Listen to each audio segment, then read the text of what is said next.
Buenos días, compañeros y doctora. Nosotros somos Natalia Ramírez Mayorga y Cristian Axel Rodríguez Jiménez. Nuestro proyecto es la mecánica del medio continuo aplicada a la rheología con un enfoque en el estudio de la rigidez de la litosfera y viscosidad del manto. Introducción. Recordemos que el interior de la Tierra está formado por una serie de capas definidas a partir de variaciones en la composición, es decir, corteza, manto y núcleo, o de variaciones en el comportamiento, por ejemplo, litosfera y astenosfera. En esta ocasión hablaremos de la rheología, que estudia el vínculo existente entre el esfuerzo que se ejerce sobre un material y la deformación que éste experimenta al fluir. A través de ecuaciones constitutivas es posible establecer un modelo acerca de la manera de comportarse de los materiales. Bases de la reología. Es importante conocer conceptos que nos introduzcan a la reología. Por ello, mencionaremos los que consideramos de mayor prioridad. Clasificación de los materiales. Los principales factores que afectan la resistencia de una roca y la manera en que ésta se deforma ante un esfuerzo diferencial aplicado son temperatura, presión de confinamiento, tipo de roca y tiempo. ¿Y qué deformaciones provocan? La deformación frágil es un cambio de forma permanente por medio del cual una roca se rompe o fractura debido a que el esfuerzo diferencial rompe los enlaces químicos que mantienen unidos los materiales. Este tipo de deformaciones produce fallas y también crea estructuras llamadas diaclasas, las cuales son fracturas en donde no hay desplazamiento entre los bloques de roca. Por otro lado, la deformación dúctil se produce cuando se aplica un esfuerzo por un largo periodo de tiempo en un sólido, lo que provoca que el material cambie de forma permanente, comportándose como un flujo plástico. La capacidad de este flujo se llama ductilidad, la cual depende de la temperatura y la presión de confinamiento. Cabe mencionar que el interior de la Tierra se caracteriza por este tipo de comportamiento. Deformación elástica. Es un cambio temporáneo en la forma de una roca, la cual regresa a su condición original cuando el esfuerzo deja de ser aplicado, y dentro de este tipo de deformación se encuentra el comportamiento lineal y no lineal, siendo el lineal cuando el material deformado es un fluido newtoniano y el no lineal cuando es un fluido no newtoniano. La transición de deformación frágil a dúctil ocurre de manera diferente en la corteza oceánica y continental. La magnitud de la transición depende de varios parámetros, incluida la composición de la roca, el gradiente geotérmico local, la corteza inicial, su espesor y la tasa de deformación. En consecuencia, es sensible a la estructura de las capas de la Tierra. Viscosidad. El concepto de viscosidad nació con Newton, cuando en su obra Principia Mathematica afirmó que la resistencia ejercida que surge a partir de una falta en el deslizamiento de un fluido, si el resto de factores se mantienen, es proporcional a la velocidad a la que las partes de un fluido son separadas entre sí.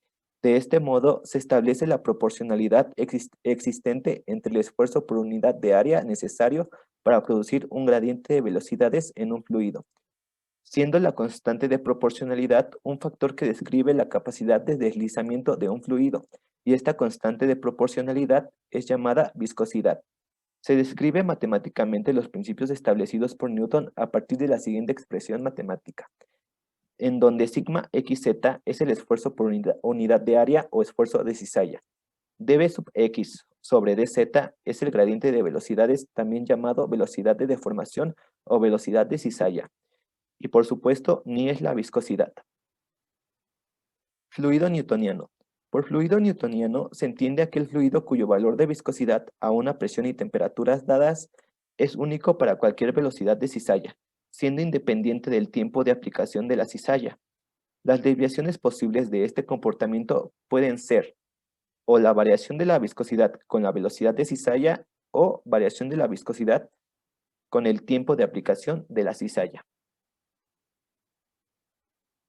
Plasticidad y elasticidad. La elasticidad y la plasticidad coexisten, ya que todos los materiales se caracterizan por un comportamiento elástico, hasta cierto punto denominado límite elástico, y luego se comportan de forma plástica durante un intervalo determinado, hasta la rotura. En algunos materiales plásticos, la deformación aumenta lentamente a un ritmo decreciente, llegando finalmente a un valor límite, para cualquier valor de estrés. Esto es llamado deformación viscoelástica. El comportamiento viscoelástico es importante, ya que el comportamiento profundo en la Tierra, por ejemplo, en la astenosfera y manto inferior, se da de esta forma. El modelo matemático que expresa la viscoelasticidad es el siguiente. Rigidez de la litosfera. Las placas litosféricas son delgadas en comparación con sus extensiones horizontales y reaccionan rígidamente a las fuerzas. La litosfera no se dobla fácilmente, bajo tensión horizontal. Para hacer esto más ilustrativo, se puede hacer una analogía con una delgada hoja de papel descansando sobre una almohada plana. Si se presiona un borde, la página simplemente se desliza sobre la almohada, sin arrugarse, hacia arriba a cierta distancia, en frente al obstáculo, mientras que el borde de ataque forma un tipo de madriguera debajo de ella.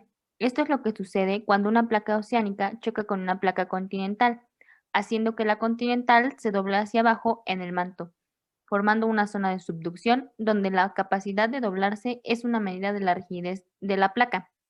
Si en nuestra analogía se coloca un pequeño peso en el medio de la hoja, se presiona hacia abajo sobre la almohada suave. El peso de una montaña submarina o cadena de islas tiene un comportamiento similar sobre la placa oceánica.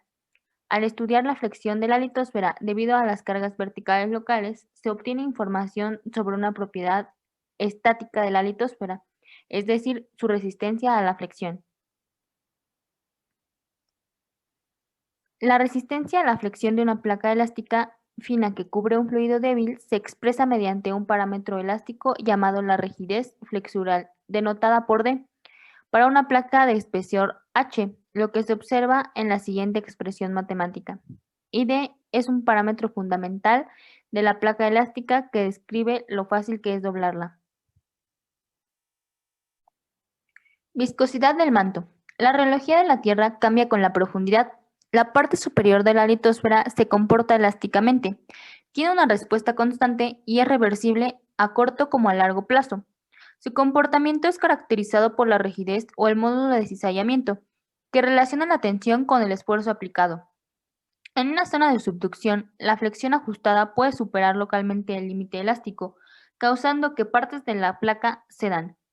La parte más profunda de la litosfera no se comporta elásticamente, aunque tiene una respuesta elástica a los abruptos cambios de tensión y reacciona a la tensión de larga duración por medio de la ductilidad. Este tipo de comportamiento reológico también caracteriza a la astenosfera y al manto más profundo. Ahora bien, para que el flujo aparezca, en el caso más simple, la deformación se produce por el flujo newtoniano, gobernado por una viscosidad, bajo una carga superficial como una capa de hielo. La elasticidad de la litosfera es empujada hacia abajo en el manto viscoso. Esto causa una salida del material del manto en la región deprimida y cuando la capa de hielo se derrite quitando la carga, se restablece el equilibrio hidrostático y hay un flujo de retorno del material del manto viscoso como se muestra en la siguiente imagen. La viscosidad en el manto superior varía, se desplaza muy lentamente comportándose como un fluido de alta viscosidad. Ello explica el lentísimo movimiento de las placas tectónicas y los movimientos isostáticos de hundimiento y realzamiento de las placas tectónicas cuando se altera su peso, por ejemplo, con la formación de masas de hielo y su posterior deshielo. En este video se buscaba que se apreciara el movimiento del manto y cómo repercute en la litosfera, ocasionando movimiento en ella también. Sin embargo, el movimiento observado fue mínimo, lo que provocó que en el video no se logre apreciar bien. Por otra parte, aquí se representa la rigidez de la litosfera con las placas de yeso, ya que tienen un comportamiento frágil, y el manto se representa con el slime, que se aproxima debido a su comportamiento viscoso. Conclusiones. En este trabajo se conjuntan muchos de los temas vistos en clase, desde esfuerzos hasta mecánica de fractura. Esta ayuda para poder ver de mejor forma la aplicación de la mecánica del medio continuo en el estudio de la Tierra, en este caso específicamente en la reología de la misma, lo que nos lleva a comprender otros puntos. Algo que se puede rescatar es que en el manto se presentó un comportamiento elástico, por lo que los procesos geológicos son sumamente lentos y debido a que la litosfera es frágil se producen fallamientos y diaclasas. Por otro lado, la parte experimental ilustró de mejor forma lo que se transmitió con la teoría. Muchas gracias.